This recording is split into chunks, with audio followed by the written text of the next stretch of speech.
अस्सलाम वालेकुम, मैं हूं निदा साजिद। आप देख रही हैं सरेआम CID न्यूज़। आपको अहम खबर से आगाह करते चले, कोरोना अलर्ट। पत्तोकी में भी कोरोना ने अपने पंजे गाड़ लिए। तफसीलात के मुताबिक Pattoki government girls high school पुरानी मंडी में कोरोना टेस्ट किए गए। एक टीचर और 5 बच्चों का कोरोना टेस्ट पॉजिटिव आ गया।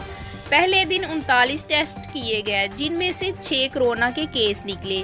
दूसरे दिन 29 टेस्ट किए गए, जिनमें से 3 का कोरोना टेस्ट पॉजिटिव आया।